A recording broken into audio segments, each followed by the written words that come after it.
All right, so the big question, right? How important are the special teams? So I always show this to the players because I don't think many of them remember this, but, you know. Yes, if this thing comes up short, he can field it and run it out. All right, here we go. 56-yarder. It's got, no, does not have the leg. And Chris Davis takes it in the back of the end zone.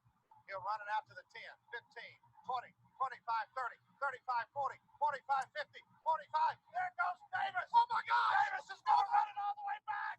Auburn's going to win the football game. Auburn's going to win the football game. He ran the missed field goal back.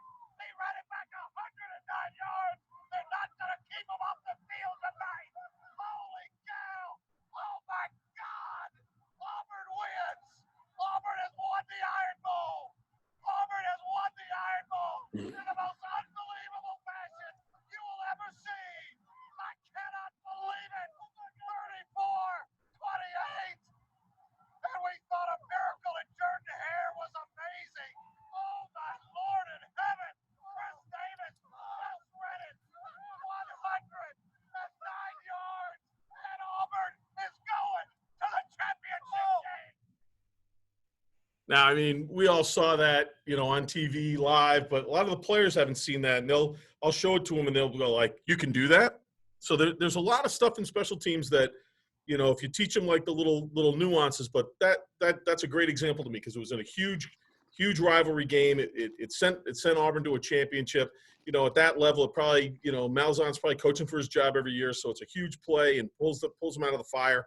So it's just a good example of how important special teams can be, that on the very, very last play of a game, you know, that can happen. So, philosophically, right, I've just kind of come around to, it was like we were talking the other day with passing game, like I said to Lip, you know, like, who cares? Come on, let's throw that thing deep. Let's try to be aggressive as we can in all phases of the game. So it carries over to special teams. And so we want to be really aggressive. We want to maintain or gain extra possessions of the football, right? So the more possessions, the more points. And I think risks are worth the reward in the special teams game. Since I went to this, you know, we started winning championships at Endicott. You know, we would punt block, go for the punt block every time. And, you know, even in our first championship game against Maine Maritime, you know, we're sending the punt block no matter what. We roughed the punter one time and almost cost us the game. But, you know, it also won us a few games. So, you know, you gotta kind of really buy into it and do it all the way, I think. But risks are worth the reward in special teams. We're going to take advantage of teams who do not use their best athlete for special teams. That's easier to say in college, I think, sometimes than it is to say in high school. But I think it's all the same. If you put your better players on your special teams, where someone's trying to hide that sophomore or trying to hide that young player, or, you know, guys that'll put their offensive lineman up front still on kickoff return like we did back in the day, you're going to find a way to get them beat by putting a better athlete there. We really emphasize the importance of special teams, so players want to be a part of it. And what I found in high school even more so is if the starter's on there, the younger kids really want to be like the starter. They want to do what he's doing. It gets sold. And then I am the head coach, so – you know, I'm going to be involved, but if you're not a head coach and you're a special teams coordinator, your head coach has got to be involved with this and not only support it, but kind of get involved. So even I've always been a punt team guy. My entire career as a head coach, I've always run the punt team. That's been my thing. But even when I had special teams coordinators, I ran the punt team, and then I would find ways to get involved with the other special teams so that they knew where I was involved. A lot of times it would be me going over to help run the scout team for the special teams to get the right look. And that got me involved with a bunch of kids because we're two platoon. Here I'm involved with everybody every day. I coach every position, it seems like. So we say it's scorched earth special teams, right? Burn it all down, right? Spread punts. Spread punt, and we will do some different things out of the punt. I got a couple different ways that we'll punt. But it's aggressive. Now we're going to be even more aggressive this year because it's going to be more like an offensive play. We're going to be punt blocked 99.9% of the time. You know, and that takes a while because my defensive coordinator was the guy that was coming up with how to do the punt block. And if you don't block a lot of punts, they're not going to see a lot of value in it. But I don't think you have to block the punt, but I think if you affect the punt, it's just as good. You get some shanks, you get a short kick. It's just as good. It'll gain you some yardage. We want to kick a recoverable kickoff every time, and I'm going to show you the primary way that we do that today. Ambush kickoff return. Find the guys that are their main dudes on kickoff return and go hit them before they get going. Don't retreat, go attack. And then using the muddle huddle and our PAT field goal swinging gates or lonesome polecat, whatever you want to call it, just make the defense have to line up to it one time. Even if you carry one, I have my favorite one I keep in, and then we'll mess around with it. But they're all in the idea that we're going to be aggressive and create momentum. So, in terms of like finding ways to create momentum, I think this carries over into everything in football, right? Most games turn on 5 to 7 plays, right? It's those 5 or 7 plays that really create those momentum swings or those emotional swings in games. Because of the big amount of yardage exchanged in special teams, many times you're going to get some of those 5 to 7 plays are probably going to be on special teams. So that's a block punt. You get a big return for a score. Turnovers created by coverage units that rip the ball free or knock the ball loose. And, I always say, imagine what our record would be if we consistently won the majority or those 5 to 7 plays and gained all that momentum. We win a lot more football games. So ways to create momentum, right? Big hits and big plays. The big hits are kind of going away because of the targeting and things like that. But big hits and big plays create momentum. Turnovers, creating turnovers, building anticipation, kind of the what's going to happen on the next play and trying to get some juice behind that. Dictate how the game is going to be played creates momentum. And then eliminating big play opportunities for your opponent, okay? So, again, now I'll go quick through this, and then we can get into it, right? So we all know field position is important because if you start from inside your own 20, there's only a 3% chance you're going to score on that drive, and then it gains a little bit to 12, all right? 12% chance if they start there, 20 if they start there, and so on and so forth, right? So this is kind of the idea behind our kickoff, okay? So, the KO kickoff. So, I'm happy to read through all this stuff, but I go over these kickoff rules with my guys. So this is the PowerPoint that I use to kind of teach it to the team. So these are going to be all the rules so they understand what's going on, because when I show them that video at the beginning, they didn't realize that if you put a guy back there, he can catch that and return it. Yeah, so there's a lot of those things in special teams that we want to be aware of. So the big thing is once the ball goes 10 yards, it's a free ball. It's a live football, and we can recover it and maintain possession of the football. You can fair catch any free kick, including the kickoff. A lot of kids don't realize that you can do that. They only think it's in the punt. Kickoffs recovered in the end zone is a touchdown, whether the receiving team touches it or not. All right, so if we get that ball in the end zone, which doesn't happen a lot for us, we don't have the kid with the leg, which is why we kick off the way we kick. But I did have a couple of things happen where we got close to doing that at Endicott on some of our variations. I'll show you. If the kickoff team touches the ball before it goes 10 yards, we can take the ball there, or we can take the result of the play. Usually you're just going to take it there, right? If the receiving team touches the football before it goes 10 yards, it's a free ball and belongs to the team which recovers it. And a kickoff that goes out of bounds without touching any member of the receiving team results in a 5-yard penalty, and the ball can be kicked again, or the receiving team can take possession. That's an important thing for our guys to realize, because a big part of how we're going to kick off is keeping the ball in bounds. And then the receiving team cannot block below the waist. You're not going to get cut. We can cut in our league. We have modified NCAA rules, so we can cut block. So our guys are aware of that they could get dropped. So I tell them on this, look, you're a big middle linebacker and you're steaming down underneath at a kickoff. No one can cut you. So they're going to have to take you on up top. And that gives a little bit more confidence and excitement to the kid, because he's like, oh, I can't get cut. I can just run through everything. And I got a couple guys like that, and that's all you need. Our principles, if you get blocked, you can't stay blocked. Never follow a teammate downfield, right? Don't follow color. If a teammate's crossing in front of you, work to the next open lane, replace him. If you are first man to the football, take a controlled shot. Number 1, make the tackle. Number 2, cause a fumble. Number 3, slow him up and change his course so that your buddies can get there and finish him off. Tackle high with balance and control, lock up, hang on. Kickoff's the best way to convince a team we're going to attack them from beginning to end. That is really key for us. We're going to kind of start there to create that momentum. And the reason that you're on the kickoff team is you're one of the fastest, toughest SOBs on the team. get to your designated zone before the receiving team does, and then cover every kick, even those that travel into the end zone. We don't kick too many in the end zone. All right. Types of kicks that you'll see: deep kicks, high deep kicks down the field into the deep zones. Pop kick, which is what we'll talk about today. High short kicks. Squibs, low line drive into zones. Onside kick, we know all about that. And then an arrow is if you got a kid that can do this, kicking a line drive kick at a player that retreats too soon or has poor agility, kick it right at him and hit him with it. We'll see what our kicker can do, and we kind of work from there. My kicker lives in this pop kick world, so we do that. So let's go back to talking about creating momentum. So big hits and big plays, a standard kickoff. So a regular way you kick off, kicking it deep, right? All right. Are you going to get a big hit or a big play? There's a chance you might, okay? Are you going to create a turnover? I've rarely seen that happen.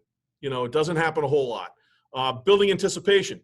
It's all on the other side. It's all on your opponent because they're going on offense. They're going to catch and be able to kind of get their side of things going.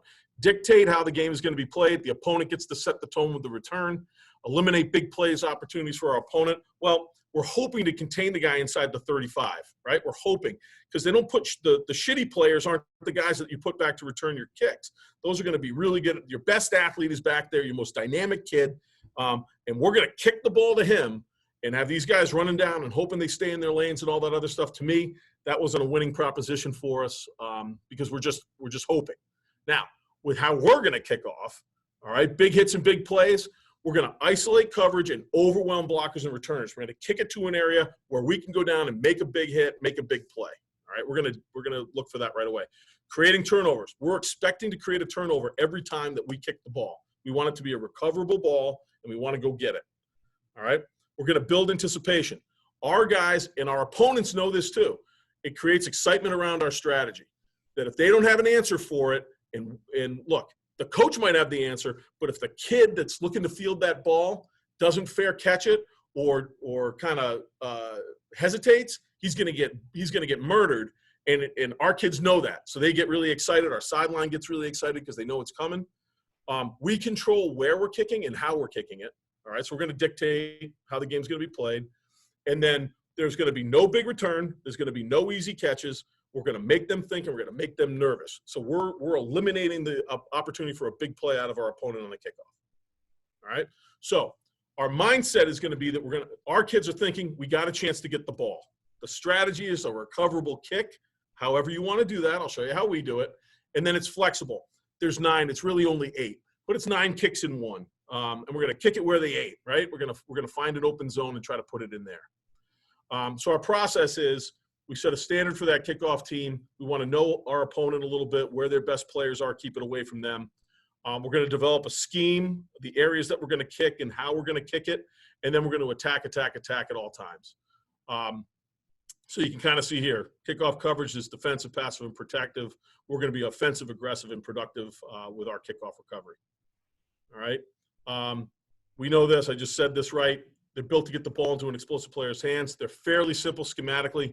And you usually find the less athletic guys, the closer you get to the ball. So my idea in the passing game is you want to throw it to guys that are being covered by guys that wear neck rolls, right? If you can throw it, like find the kid with the neck roll and make him be the coverage guy, you'll probably throw the ball pretty successfully.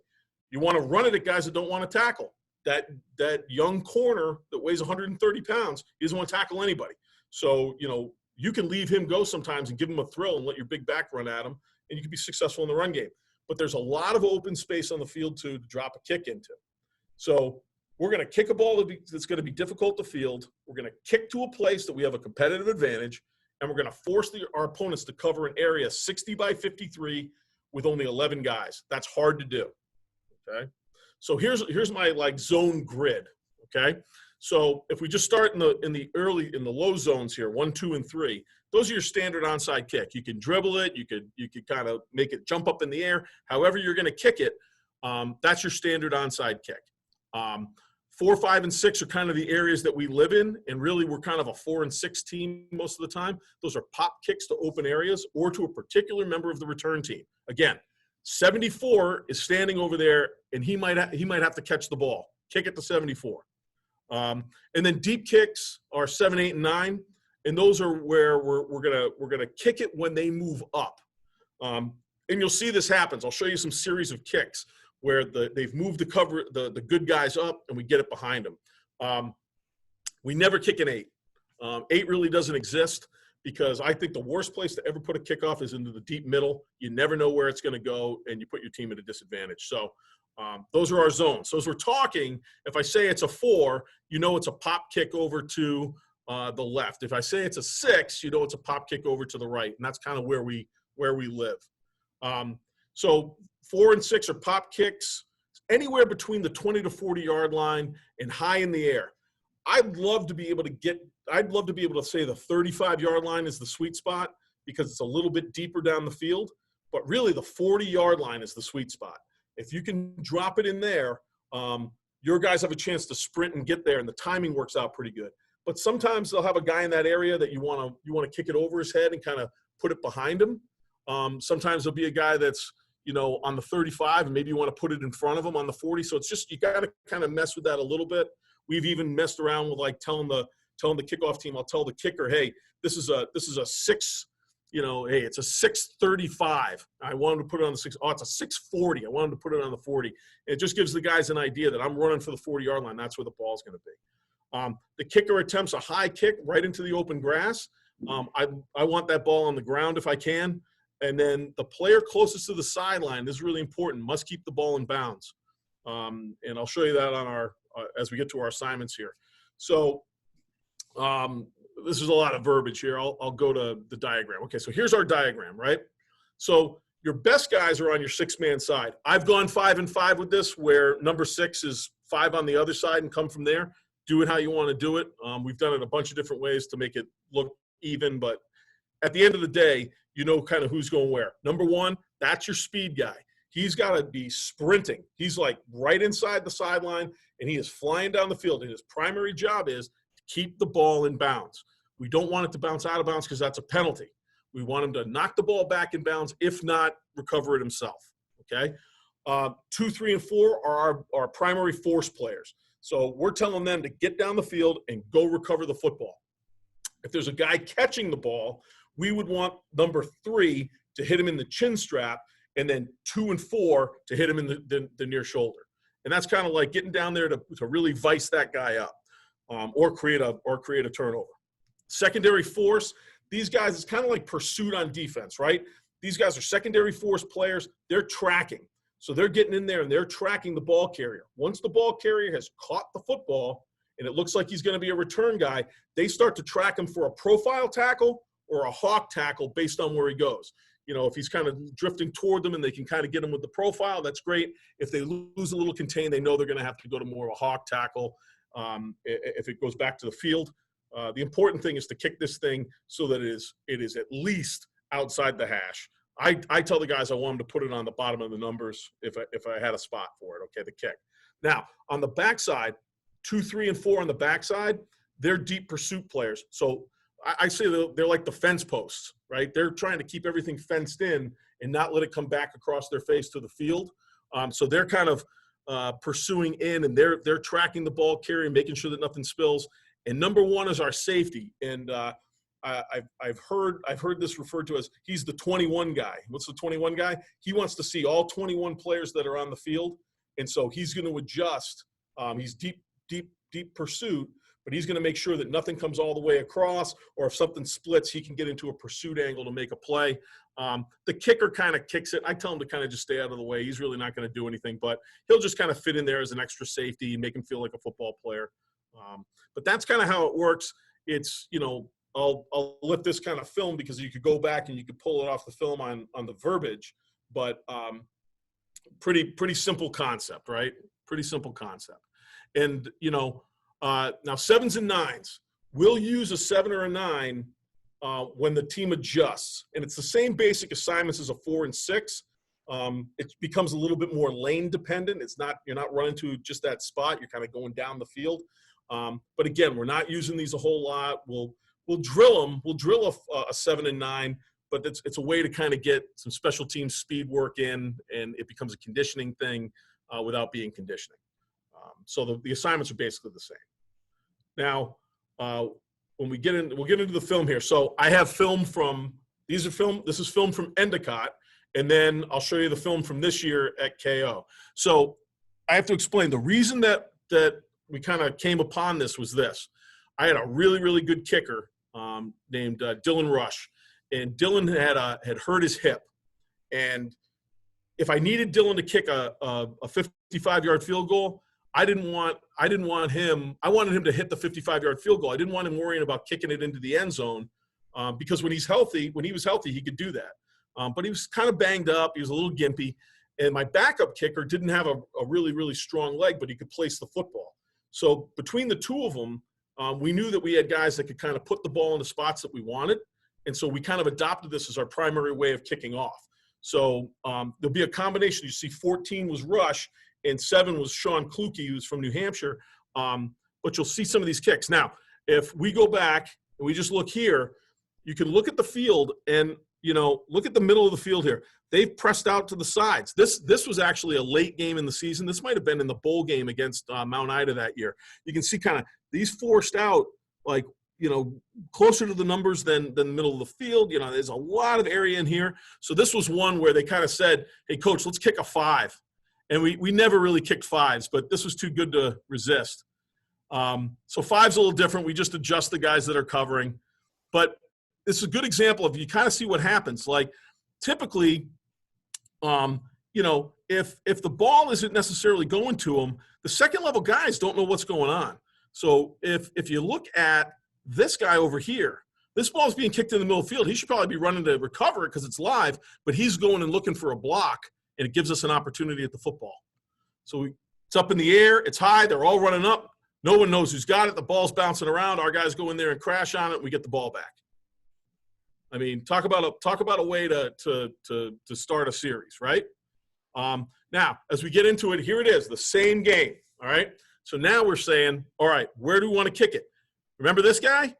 He doesn't want to make that same mistake twice, right? And he knows that we kicked it in the middle of the field. So the next time we're saying, hey, why don't we kick a 4? Look at all this space over here. Let's kick a 4 and try to get some of our guys down there. So Kluge comes in, pops it over to the 4. Look, who's going to catch it? And they had a really good return guy, so we didn't want anything to do with him. But we had a chance there. So same game. Kick another 4. I'm sorry, that's the same play. Here's the next one. All right, so here we go again. Let's kick a 6. He pops the 6 over there. Now, that kid is number 86. He's a tight end, maybe a defensive lineman for them. Not necessarily a guy that's going to be fielding a lot of kicks. I mean, yeah, okay, they got the ball, but they got the ball on the 30-yard line there. He caught it, walked out of bounds. No opportunity for a big play. All right, here's MIT. So here's the great example of number 1 keeping the ball in bounds. All right. So we're going to kick it over here. We're going to kick a 6. So we want that ball dancing around here because look how tight these guys are. They're all in here. It's going to be a 4 or a 6. We're going to kick it over here. They had an All-American kid that was a return guy. We didn't want him touching it, so we want it bouncing around. Watch here. This is the importance of keeping the ball in bounds. Oop. There we go. He dinks it over there. Ball's on the ground, and there's 48. All he's doing is trying to keep that ball in bounds. And then the rest of the guys are, the rest of the guys are coming down there. You talk about your best players. 22 was an All-American free safety. 23 was actually, he's a dentist. He's a Chevrolet kid. That's Topher Pochibit. He was our special teams MVP. Next guy was a special teams MVP the year before and was starting running back for us. And you got all these guys that are starting fullback. Like all of our starters are on this team. There's our real good defensive back. So we're trying to keep it in bounds. All right.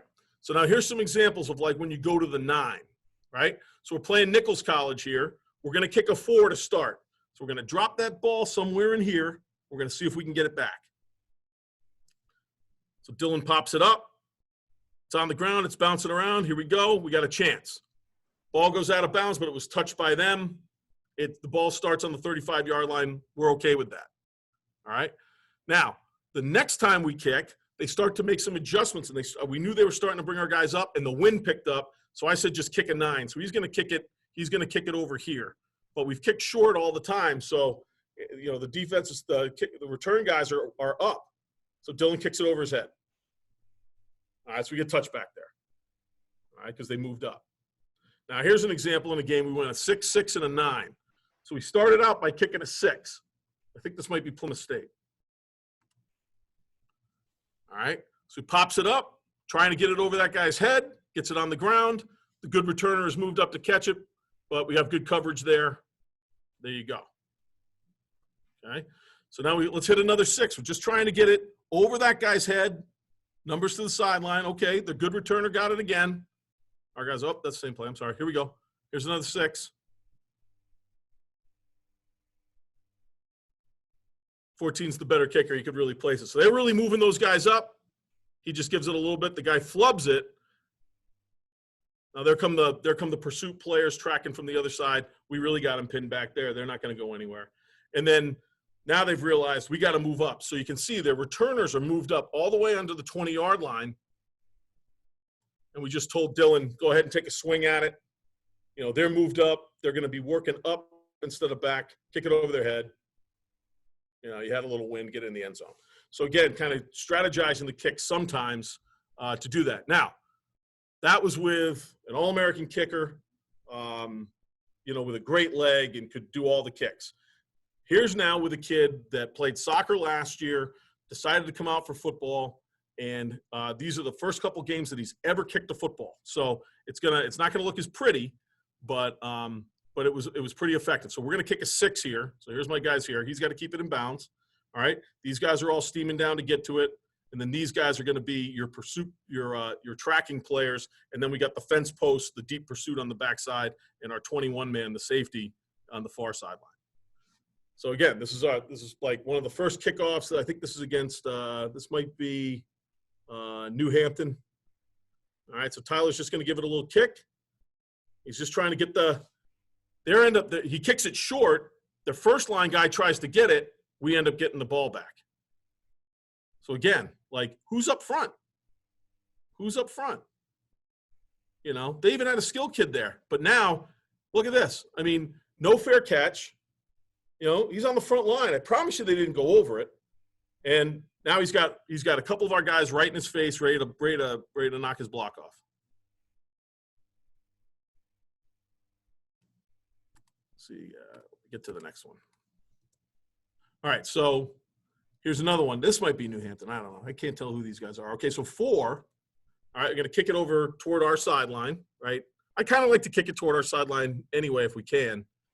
But he's trying to kick it into that dead area. So he kicked this one a little deep, but it was a dead area. So that kid's got to come up and cover it. The ball's on the 30. Their best guy doesn't get a chance to break our back. This is against Kingswood.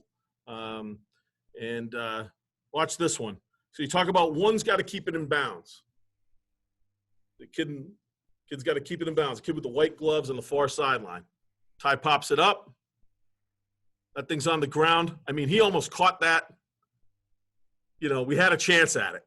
That one still drives me crazy. We would have gotten it just there, but you can see we would have started that drive on the 25-yard line. All right, now, we were kicking the crap out of them, and Ty's like, Coach, let me kick a 7. So he wants to kick it deep. All right, so, I got a heart, so I figured, okay, we'll let the kid take a rip at it. He doesn't have a booming leg, but he tries, and they move their guy up, and that's one of their better players. But, our guys cover it down, and we do okay with it. They did get one on us in this game. They slipped the guy. Our tracking player didn't track it, and they popped one. They popped one on it. It was the only one that got brought back on us all year. All right, now these last couple of kicks are against Hamden Hall, last game of the season. So you can see some of the things here. So we're going to kick a 4 here. So they know. Look, they got everybody up. They're adjusting. They're trying to figure out a spot for us. We want that guy to retreat. So 24 is in the total retreat. Right here, we're trying to kick it over his head and behind him so that he's got to go get it. And he did a good job. He bailed back. They defended this pretty well. Okay, bailed back. He got it there. I mean, but ball's on the 35-yard line, and their little number one receiver there isn't going to hurt us. All right, here's another 4. There's another 4. So, again, cold night. Pop it up. All right, give it a little bit more, Ty. So we got a little bit deeper. Now they're fumbling around with it. Now it's back inside the 30. I mean, I'll take that all day long. And then this might be the last one from these kicks. But again, same thing. Our guys are gassed up and ready to go. He's going to kick it. It's on the ground. Go get it. You know, I would have loved him to just light that kid up. But again, 35-yard line, and we're in good shape. So, you know, that to me is like the most effective way that I've ever kicked off. You don't get those big plays that are breaking your back, and you give the kids a chance to get excited and run down and make plays. We'll be a lot better at it as our kicker works on it. I've got more drill work for him, and he likes to work at stuff. So just doing little things like one-step or no-step kicks into a bucket, like stick a garbage can over there like you would with a quarterback, and let the kid just kick it into the bucket, like kick high kicks into the bucket, or kind of put things around so he's got to kick it into a dead area. With a little practice, they can get really, really good at it. And again, this was like an ECAC championship year at Endicott. It was the only way we kicked off, even with the kid with the big leg, because we wanted to save his hip. And then being in a brand new situation where I didn't have a kicker on the roster, I was able to teach this kid to do this one thing, and he improved as the year went along and got better and better at it. So pretty effective way to kick off. So that's kind of the gist of it. And certainly any questions that you guys have, I can go back and go through it and show you assignments or whatever. But it's really – I'd love to have it so that I could be like 5-5, kick it from the middle, and have a kicker that could adjust to kick it either way. And then the guys would just have to know, hey, we're going left or we're going right, we're going 4, we're going 6. I'm the front side, I'm the back side. That's what I would love to do.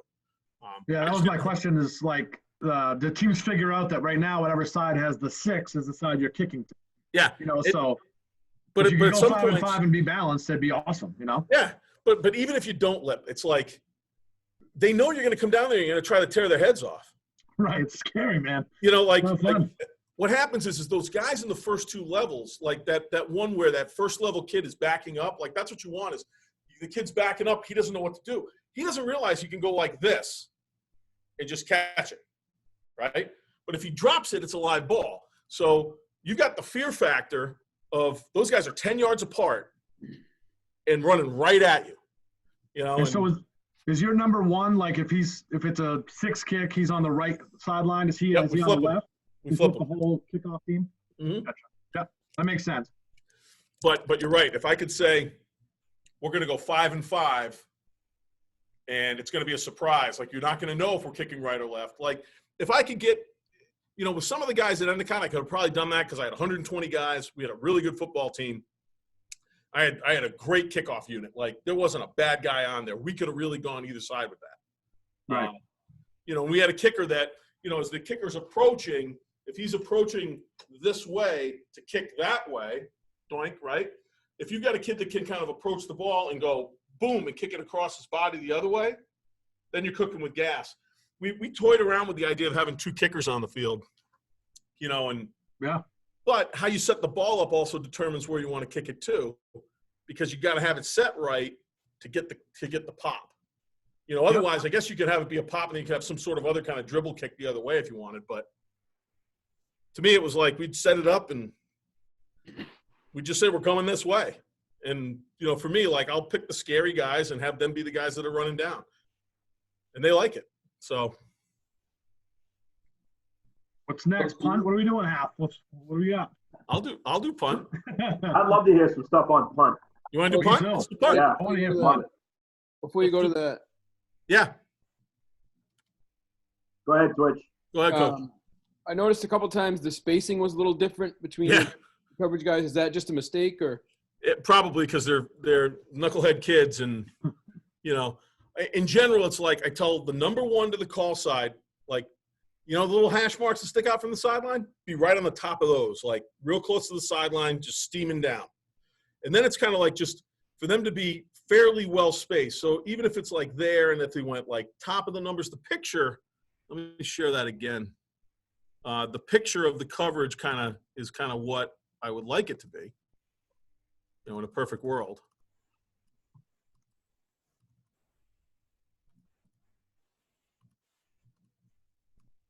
That Dylan Rush that I had was unbelievable. He could drop kick. Like, he was begging me to drop kick field goals, and he was a great one. All right, like here, like this to me, like the spacing here kind of makes sense. It's kind of like if one's right on the sideline, 2 and 3 are on the top and bottom of the numbers, 5 is on the hash, 4 splits the diff, and then 6 splits the diff between the hash and the ball. And like if we get that, then that's good.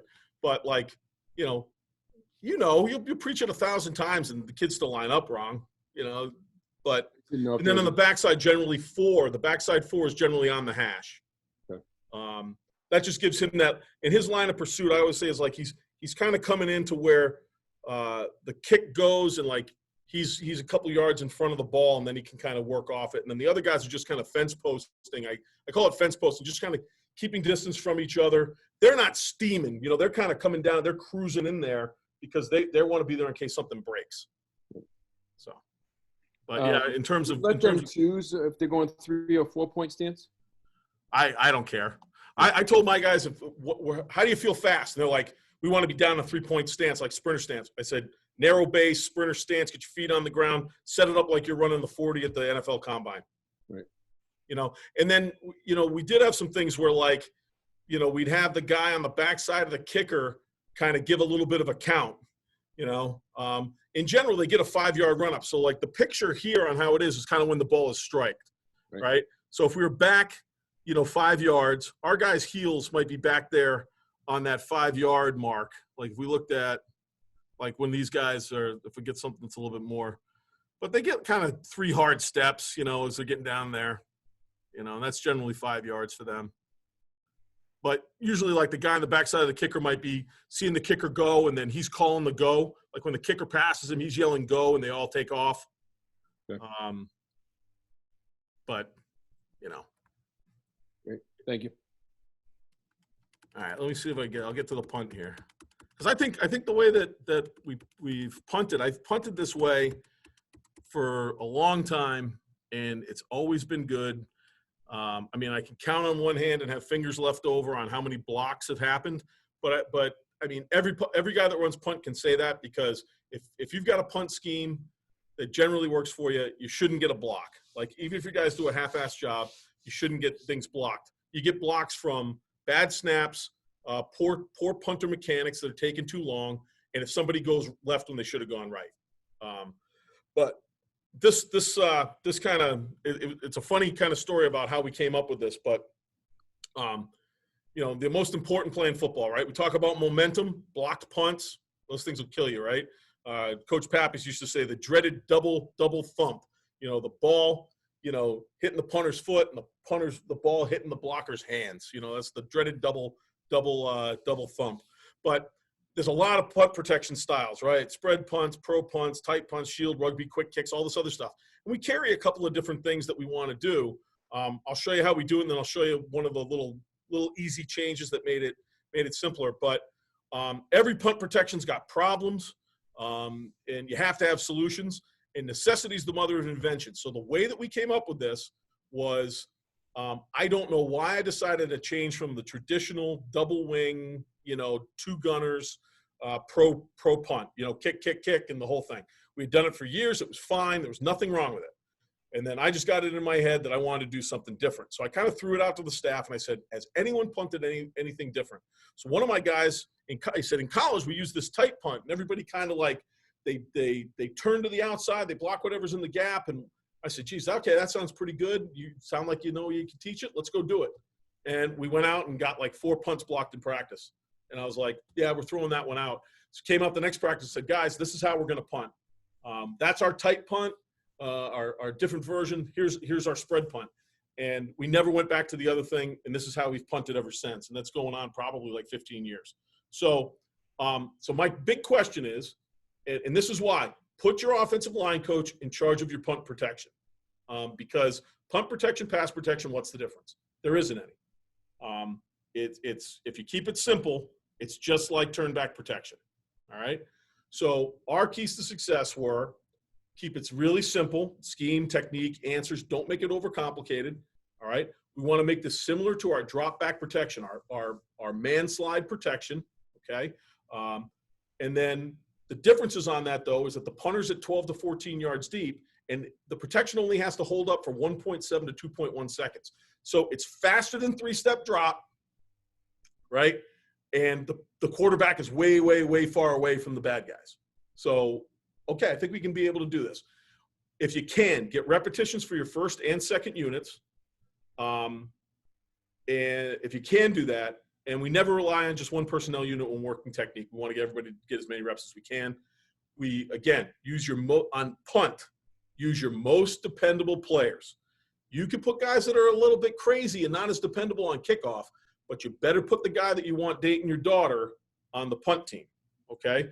We want that unit to be the most trustworthy and technique-conscious players, all right? The guys that are really going to pay attention to things, because this will get you beat if you don't do a good job with it. All right. Now, our punt personnel, okay, we refer to the guys on the outside as gunners, and then we use a third guy as a slot. He's the sniper. So gunners are the outside guys. They're always on the line. The sniper is the guy that we adjust our formation with, and he's off the line.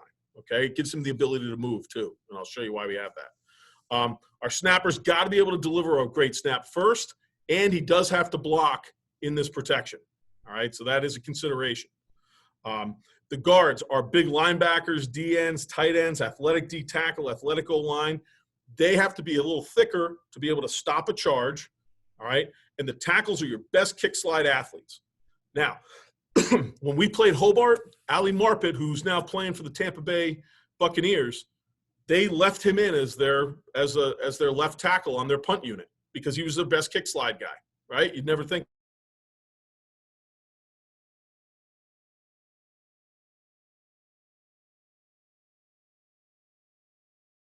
Do it. I've had like a tight end or a long receiver do it. It's just the guys that do it the best. And you drill it and you make everybody do it. And then you see who can kind of get it done. It's saying my internet connection is unstable. Is everybody still okay? Yeah, we got for you. a minute. We're good. Froze there for a second, but I think you're good now. Okay, we're back on. Okay.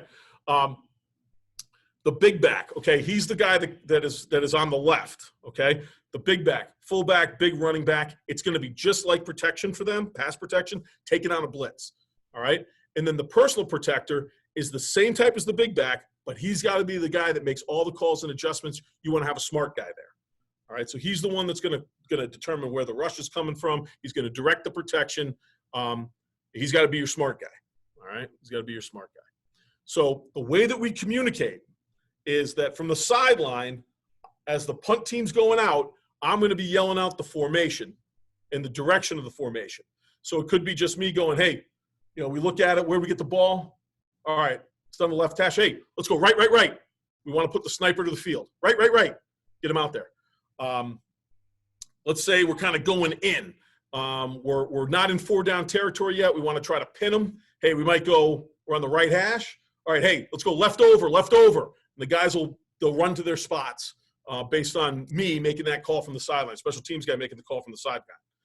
From the personal protector, he's going to give them all the information. He's going to give them how many guys are in rush demeanor.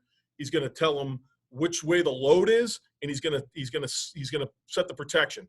Generally, it's going to be green or blue. Green sets the snapper to the right, so we're sliding to the right, so it's zoned to the right, man to the left. If he says blue, it's zone to the left and man to the right. A white call, we zone both sides. We've gotten away from using the white call, and we just kind of live in the green and blue now. We only use that when it's kind of even on both sides. Generally, when that happens, you only got 6 guys rushing, so it's not as big a deal to turn one way. You just end up having bonus blockers. Now, orange, we always put this in because if somebody screws up and leaves somebody uncovered, we wanted to have a way to snap the ball to the personal protector and have him throw it generally to the slot. We've never used it.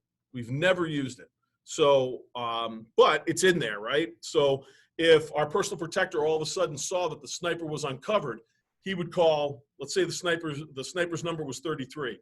He'd just tell the punt unit, hey, orange 33, set, and the snapper knows, nice tight little snap to him. He's going to zip it out, or he's going to zip it out to the sniper. We haven't used it. It's never been used, but it's in the protection.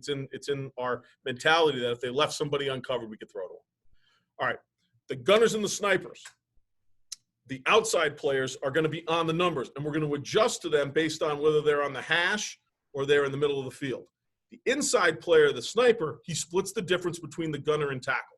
So he's just trying to get somewhere in the middle. If we're on the hash, the boundary gunner splits the numbers in the sideline.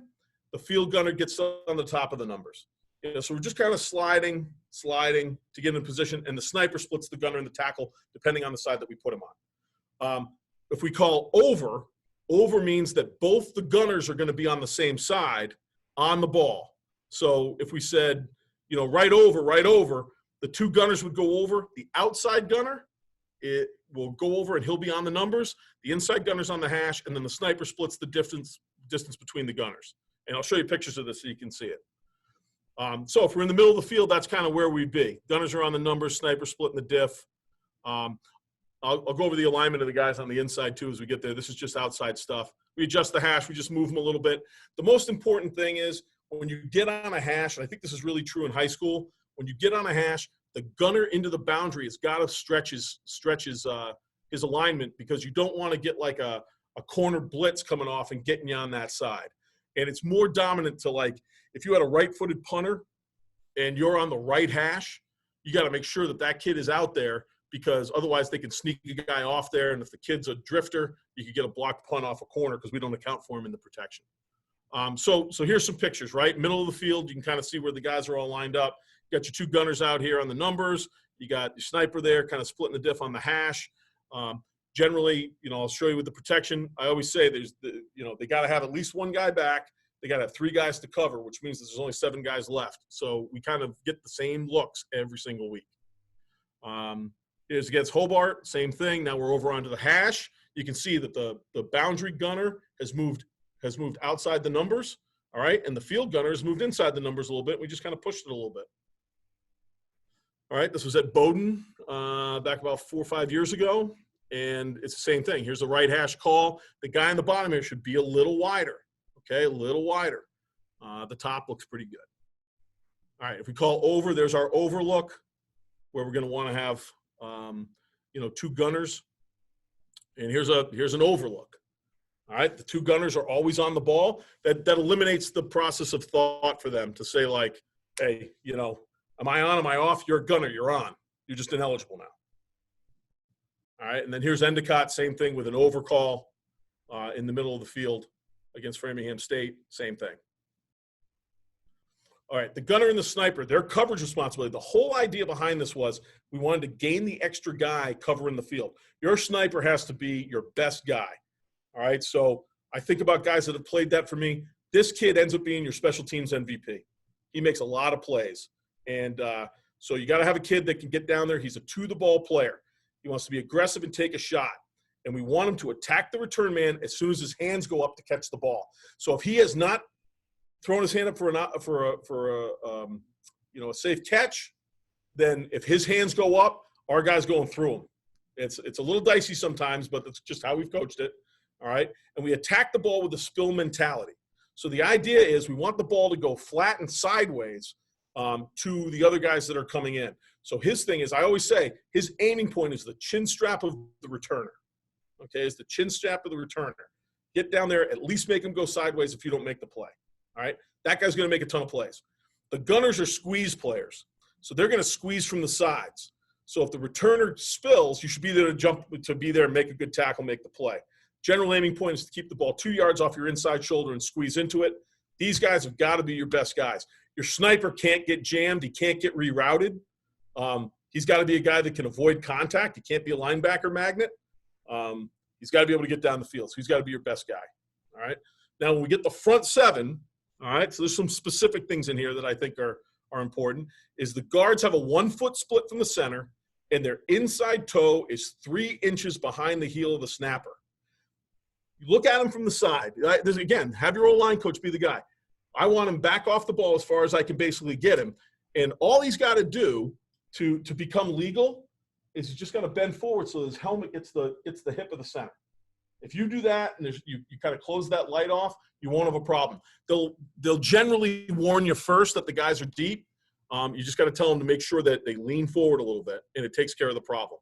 Tackles go 18 inches, and they align even with the guard. So they take their inside foot and they put it on the guard's inside foot, and that keeps them pretty even. I've had times where it looks like it bows pretty good, but in general, they're pretty flat, 3 inches behind the heels of the snapper. The big back of the personal protector, get 5 yards behind the inside leg of the left tackle. That can adjust. Sometimes you'll see them behind the guards a little more. It kind of just adjusts to them. My hard and fast rule for them over anything is they can't get sucked up into the protection. So when I tell them to sit in there, I tell them to screw their inside foot in the ground and get in a good football position and don't back up and don't get sucked up. They got to play on that level for the most part. When a guy's coming in, then they can attack. But we don't want them to get caught in the protection by getting sucked up into the front line. Get there. If you back up, you might get a kick up your rear end, so let's kind of stay where we're at, okay? And then the punter has been at 14 yards, heels at 14 behind the long snapper. That's where we've had him for the punt. So here's a pretty good picture of at Bowdoin. Those guys are a little bit probably splitting the outside leg. 44 is a little tight here, but that's a pretty good picture of kind of how the alignment should look. Here's one at Endicott. The guards are going to have stances that are a little bit more even. The tackles can get into that racehorse stance with the leg back to help with them getting back. Let's see here. All right, so protection. If there's 3 to cover and 1 to catch, there's 7 to block the punt. All right, or 7 for you to have to block. All right, so we want to kind of see how that's going to work. In general, all right, this is how we do it. We count rushers from the outside in, and we work in on either side. So included in the count are guys that are on the line rush threats and backers within 3 yards of the line of scrimmage in rush demeanor. So you got to teach them what rush demeanor is. If the guy's got his hands on his knees, he's not in rush demeanor. All right, but if you get one of those guys that's kind of like foot ahead of the other foot and he's snorting, I count him as a rush guy. All right. What we don't include, extended rushers, guys that are so far away they're not going to get to the punt. All right, or backers that are 3 yards or deeper. So if they're back deeper than 3 yards, they're not going to get to the punt in time to block it if you've got good mechanics, right? If there's a zero nose, if we've got somebody that's covered the nose, we don't see this very often, but versus a balanced look, we go to the most comfortable side of the long snapper. For us, it was green. Versus an unbalanced look, we count to the higher number and send the long snapper that way. The sniper now, he has what I refer to in my most not hip way, but he has the ludicrous rule. If he moves, you move, right? So if the man covering the sniper becomes a rusher, the sniper slides and blocks him. So if that guy starts to come off your sniper and creep in like he's going to come off the edge to get it, we tell the sniper, go with him and block it. Doesn't happen very often, but again, it's something that we build into it so that they understand it. All right, so the count. Our personal protector is going to get up and he's going to immediately tell the front how many guys are in rush demeanor. So in this case, there's 7 guys up. This is what you're going to see. If you run this punt, you will see this look or safe punt 95% of the time, maybe 98% of the time. It's just kind of what you see. So, and generally they load to the punter's foot, but initially he gives the count. So he would say this is 7 up. So there's 7 rushers, 7 guys in rush demeanor, 7 up. That just tells them across the board, that's how many guys are coming after the kick. All right. If the next thing he tells them was where the load is. So he looks and he says, there's 4 over to the right, it's load right. So 7 up, load right. So now the guys know, oh, it's load right. Okay, gotcha. This would be he'd look and he'd say, Mike linebacker's off the ball. He's got his hands on his knees. He's deeper than 3. He's maybe back there at 5. He's spying for something or he's going to help with somebody. This would be 6 up, even, because there's 3 to each side. 6 up, even. All right. And then this would be 7 up, Center covered. We tell them center covered. Even. And like I said, we have answers for it. We just don't see it a lot. All right. So the protection technique is this. Our mindset is that we want to stop a vertical charge by a head up or inside rusher, and we want to physically redirect an outside rusher. This is really important. Technique versus an inside head up or tight outside shade is a hard set. So our guards in general will set the guy hard, keep him on the line of scrimmage, protecting his inside gap, cover up the rusher, and run his feet. Technique versus a wide outside rush, we will vertically set, keeping an inside-out relationship to the rusher, stay square as long as possible, and then we will attack his inside number with our outside hand, and then punch with the inside hand and physically run and redirect him. So it's like playing offensive line, but it's not, because I would never attack the inside number with the outside hand in a pass rush situation. That's death, all right? But the way that we want to do it is we want to contact that number, try to turn shoulders, and then we're going to run through him to redirect him away from the ball. So a blue or a green, right? Best way to show you is to just get right to it. First of all, what is a redirect? This is a redirect. And you're going to see guys that are my best players not do this stuff, and it drives me crazy, right? So this is unacceptable. Just kicking out there and hitting the guy and still letting him kind of lean on you is not acceptable. We want to move him 2 yards off his intended rush lane.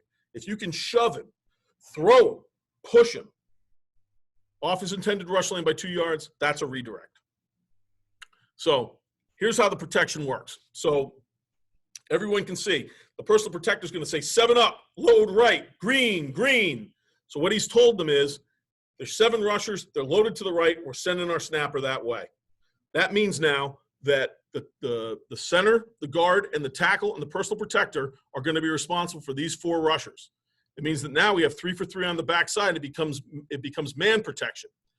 The thing that we do with this is, and I changed the protection because I found this was easier, was I used to tell the tackle and the guard, you guys have 1 and 2, and then you pick up 3, big back.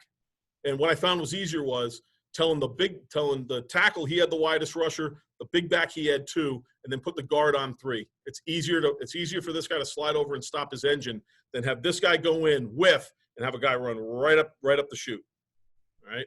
But in general, what we tell them is personal protector, when you're on the side here, when it's you guys are working these 2, is that the personal protector of the big back makes the tackle right. So the tackle's rule is to block the widest rusher. He's got number 1 from the outside. But you're going to see on the film, sometimes 2 becomes 1 and then 1 becomes 2. The personal protector just makes him right. So if the tackle screwed it up and just blocked 2 right off the bat, the personal protector would know, I got to take 1 now and make my guy right. And that takes care of the 2 most dangerous guys, because this is where you think you're going to get the punt block from. Now, in terms of 3 and 4, I'll go to the next thing. In terms of 3 and 4, this is how we teach the right guard. So this is not much different than pass protection, right? The guard understands that I have to block 3, but I have to help the center before I go and do that, or while I'm going and doing that. So what we tell the right guard is brace your outside foot in the ground. So basically kind of taking a kick, throw your inside arm into the A gap. Don't look at him. Just throw your inside arm into the A gap, and you'll feel if anything rushes against you, you kind of push back against it and use that presence to help the snapper. Then you can help him push off that to get to number 3 and to redirect number 3. All right? The snapper, he's got to be able to snap, retreat, and then redirect. They're going to want to snap and then turn. We really harp on the snap, retreat, and redirect. And you'll see I had snappers that were big, heavy kids, and they were able to do it. You'll have to work on it a little bit. All right. We're looking at a green protection, but now we're looking at the man side. So the guard is going to have number 3. If number 3 is inside him, he power sets him just like a guard would in pass protection. He's going to stay square, get nose to nose, stop his charge, and/or redirect. All right. And then our big back and our tackle, left tackle setting vertical to redirect 1. The big back is responsible for number 2, but make the tackle right. Okay, so we're not into video yet. Hold on. So, oh yeah, we'll go here. All right, so this is in the playoffs. This is the NCAA playoffs down there at Rowan. They had some creatures. My starting punter had gotten in some hot water at the party after the conference championship game. So this is a freshman punter kicking, you know, in the NCAA playoffs, having to be the man at punter for the very first time in his life. He did a great job. But if we look here, you've got your 4 to one, you got your 3 to the other. This extended rusher here on the edge is actually covering our sniper. So the personal protector comes up and he just starts giving the call. So this is a 7-up, load left, blue. So he's going 7-up, load left, blue, blue. So the snapper's going to work here, all right, with how it's set up here. Number 1 and 2 are for the tackle and the big back. The guard right here is saying, hey, we got to get these 2 guys. So he should be trying to, like, hit 53 with his inside arm as he moves to block number 3 out here, and then 4 can be picked up by our snapper.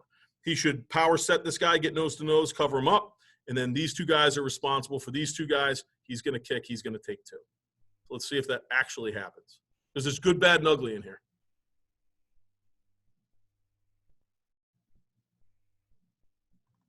All right. So we'll start with the left side here. So he's kicking back, and he wants to hit 1 and redirect him. He does a great job there.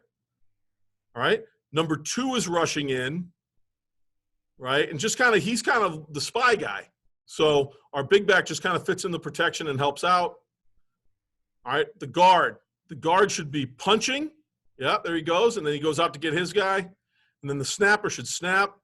He should redirect a little bit and get wide. He was a Bridgeton Academy kid. He was a good player. And then I got my guard here. My guard here is like, he's just releasing on the right side. He should be hitting this kid.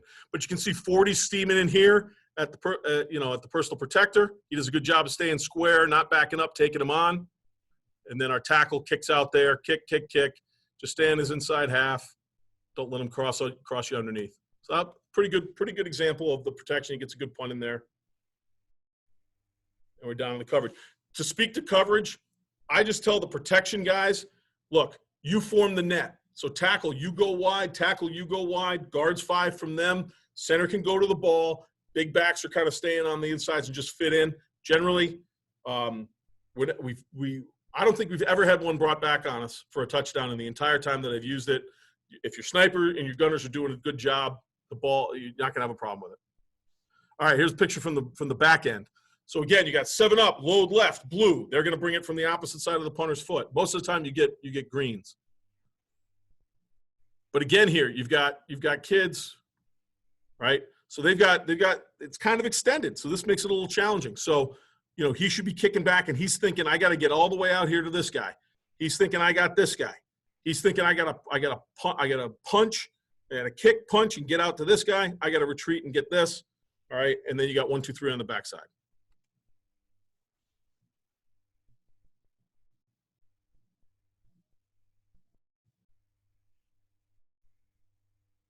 That's a good retreat there by the center.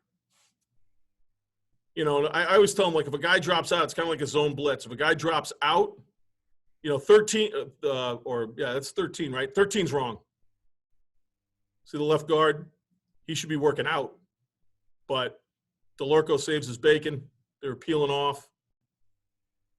All right, on the other side here, on the right side, you've got, again, my guard is just releasing. I don't know why. But personal protector picks up his guy.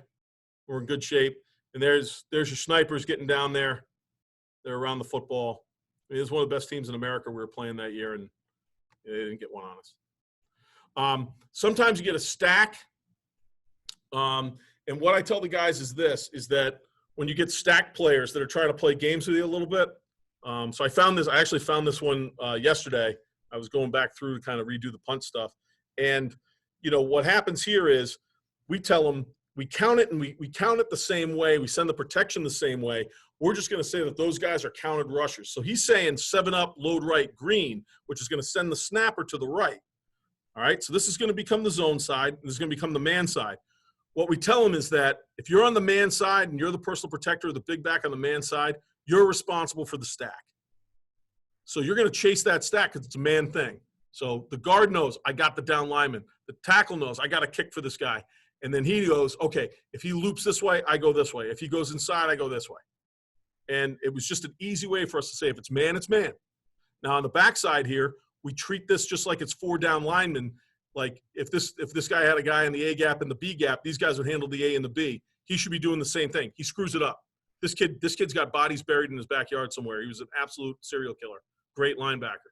But, this. All right, so we should get this. They should kind of zone off 27 and whoever's here. All right, and then Petey Callis here can kick out, and then Jared DBAs here can pick this up. So it's just something that we tell them against stacks because, some teams would stack us. So you can see that. I'll show you that again. So watch the stack loops in there, and 53 doesn't do his job. All right. 44 was pretty good long snapper. He had a cup of coffee with the Jaguars. Was a real good tight end. But watch 20 here picking up this rusher. Boom. That's why he was really good at that as a running back. He was a great running back as a captain for us. All right, White. I don't want to go into White because we really don't use it anymore. Like I said, our coverage isn't this. But okay, so here's a changeup. That is a great punt protection, and you can do tons of stuff with it. Motion the sniper. We did things where we'd motion the sniper. We'd return motion the sniper. Sometimes I'd tell him it's return right, and he'd line up on the right. He'd go in motion and come back over. I'd tell him it's motion to left, and he'd just get over there, and I just let him play games with it. And that was a way to get them free when they're pressing you a little bit. But you can play a lot of games with that. Now, we put in a rugby punt version of this because we were having a hard time at that point. We were a little bit banged up in the season, and we had an athletic punter. And so I said, let's let him try to do it, and he could do it. So we punted the last few games of the season in this rugby punt. I like it. We had a rugby punter before, like way back at Endicott before we changed, and we would kind of just let him do it. But this was pretty good. So this puts pressure on the defense. It changes your launch point. There's lots of fake possibilities when you do it, okay? And the defense focuses on containing the punter rather than blocking the punt. So it gives you a chance to get the ball off, okay? It's good into the wind because it's a lower kick, and it's good versus a dynamic returner because the ball's going to bounce around on the ground and probably not get returned. All right, so we called this black and red. So if I came out and just said, hey, let's go red, red, red, they would line up like this. And the big back would go up as the wing. The personal protector would stay on his side, and we'd go red. If I said black, the sniper and the big back would go over. The gunners generally stayed right and left. They never changed sides. But, if we went red, sniper goes over and he gets in the slot over there. Big back becomes the wing to that side. Personal protector steps over to the left, and we punt it left. We had a right-footed punter. This is how we wanted to do it. All right, so best way to describe it here is it's basically going to be like a sprint out pass protection. We want to block down on all the front side gaps with our big back, our tackle, and our guard.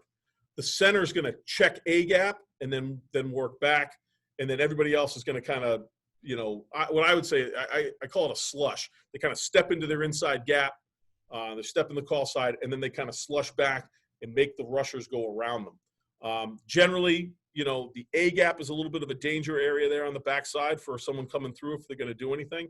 But we didn't find any problems with it. We wanted the personal protector then to really be, if he could capture the outside edge, great. But in general, get a kid here that's going to kick out and create an alley for your punter to kick in. We didn't want our guy out here dicking around with it. We wanted him to kind of roll over a little bit, get downhill, work himself down towards the line of scrimmage because it gave him a better way to be more accurate. If you let him kind of just roll out, they'll kick it, and they'll kick it across their body, and you'll end up with a ball in the middle of the field or on the other side with nobody covering it except for the backside gunner. All right, so that's a picture of it, right? So you can see our personal protector here has kicked out the edge. Everybody else is blocked down against Colby, and our punter has worked over and into this window. See the window there? So they're more worried about contain. He's going to punt it, and we're going to get the ball hopefully over on the other hash. So here's the video. So again, we put this in late because we felt we needed it. He just called red, 45 called red. Everyone else blocks back, kick out. Just get a little dinky punt out there to punt him down in there. I'd like to see it a little bit more, Morochik was a pretty good player, but sometimes he'd make you nuts. All right, here's another same game. Same game. Everyone's going to block down. Going to kick out the force. We're going to kick it. This is a better kick, right? So he gets it out there outside you wanted it the minimum outside the hash. You'd love to have it numbers to sideline. So that was a great job. If we do get backed up, this was our tight adjustment. So against the desperation rush or backed up against your own goal line where you're on the 1, this is what we would do. Bring the gunners in. We'd leave the sniper out wide, all right? And that would generally be you'd get a 9-man rush, or if they were doing something where it was desperation, you get a 10-man rush, but we could at least block everybody. Everything stayed the same. We'd make the same calls. We'd move the big back and the personal protector up a little bit because we only had 10 yards. But we would tell the guys, it's the same protection, all right? It's the same protection, except the gunners are going to run through the ultimate widest guys. So they would look at the widest, and then the tackles would have the next widest, and we just count from there. It was a simple solution to the problem. And this is kind of like what tight would look like. Now, this is a desperation punt by Coast Guard. They were from, I don't know if that's Coast Guard. That's somebody else. But you can see they got 10 guys up. They got one guy out there covering the sniper, and there's nobody back there. There's nobody back there for the kick. So our gunners are on the outside there. They're going to turn and just kind of run through anything wide and hit whatever's there. Don't avoid contact. And we just get the ball out. And our sniper's out there to run down there and get it. Make sure you cover it. The quick kick stuff I'm playing with now, so I don't have all the stuff on that. But I think that gives you – oh, you want a good fake? Here's a fun fake. It's really complicated. All right, basically it's just a power kick out play. I mean, this would be like, our friend from Kansas there that just talked about 8-man football. This is just his 24, 23 play or whatever it was, right? It's everybody blocks down and we kick out with the personal protector. We block it, snap it to the big back, or we block down the other way. We kick out with the big back and snap it to the personal protector. In general, this was something that we worked on if you're getting a leverage advantage, right? And generally, like it's drawn up here, this is silver that's drawn up. And you can see if there's a wide outside rusher and that guy gets inside our tackle, then we could call gold or silver. In this case, silver, right? So we would work it all the time. And just like, the head coach that I am, you'd work something 1,000 times, then you never call it. But we had it in. And my personal protector was a kid from New Hampshire that was really smart. He's from Pinkerton Academy. And Luke would come in every week to talk about the punt protection, and he was like a coach's dream. So we knew that this was like going into the thing, hey, we could possibly get that this week. Now we're winning this game by, I think, 2 or 3 scores. All right, we're playing well. There's no reason to fake, none at all. In fact, you might be thinking, boy, if a guy faked it on me here, he's an asshole. Well, okay, I'm here to say I did not call this. Okay, I did not call this. This was all Luke. It was hilarious. I talked to my special teams guy, was way down on the other side of the field. I'm looking at it. He's looking at it. I said, geez, Drew, it looks like we could run. And before I could say gold, I hear Luke, gold. And they snap it, and this is the result.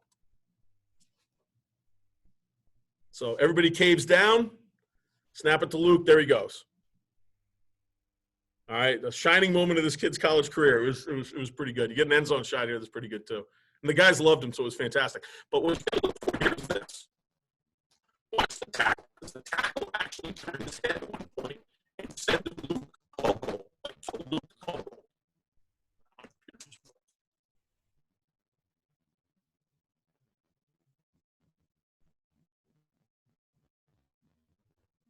So it's just frozen up there again, I think.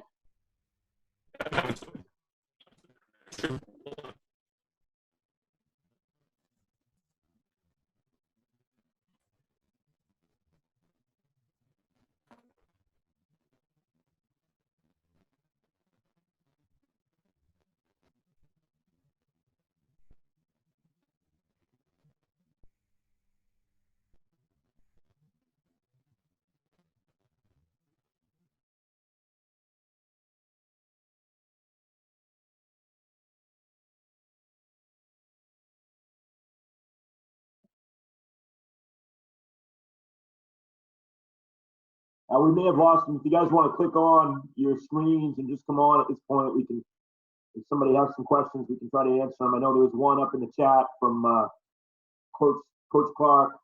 What is the advantage of over with the Gunners? I can't answer for Coach Wells, but I know that we've put two Gunners on the same side in our rugby sometimes, because you're kicking it really between the hash and the sideline, or if you're just going to directional punt without a rugby, that's another time we've done it. Ball in the middle of the field, we know we're going to punt left, and we'll put both of our Gunners on the same side. So I don't know if anybody else has the reason that they've done that they want to share. Yeah, we're the same thing. If we know we're going kicking to the right, we'll put the other gunner over there, go unbalanced, and just kick it down. Of course, it helps if your punter actually can execute that. When they kick it left, then you're in a little bit of trouble. But hopefully you trust your kicker enough to do that. I know the last couple of years we had Stephen Gray a couple of years ago who played in the Lobster Bowl with the long blonde hair. And he could rugby, but he'd be going right, and when he kicked the ball, it would go back to the left. Yep. He'd cross his body, and then we had Wyatt do it last year, and Wyatt's a lefty, and he did the same thing. He would run left and kick it way over to the right. So right. So you set your whole protection out, or old defense up on the hash, and then it's the other way. We've done that many times. Right. So that always makes me a little scared to go with the rugby stuff. But yeah. Who does your special teams? Twitchell. That's on the screen. Oh, no kidding. He had a lot of questions earlier. I figured he must have some role with that. Yeah, he's a special teams guru, man. Yeah. We used to split it up. I'm trying to give it all to Kyle Bissett this year. We used to split it up. I did kickoff and whatever. I like hearing him say the head coach needs to be invested in it. I'm not passionate. I'm getting better about it because I obviously know how impactful it is. But I've never really been I wasn't on special teams as a player. So I just kind of oh yeah, somebody will return the kick. It'll be good. I never played a special team until college. And then me either. Once you get to college, and I went in as a free safety initially and then got moved to outside backer, that's the first way to get on the field. So yeah, I was on the hands team. My opening game of my college career, I'm on kick return against Davidson, and I'm in the second line, thinking, what the fuck am I doing? A year ago, I was playing fucking quarterback. Now I'm in the second line in a fucking college game. I got ready to get blasted by some dude running down the middle. Yeah, my freshman year, we were up 41-0.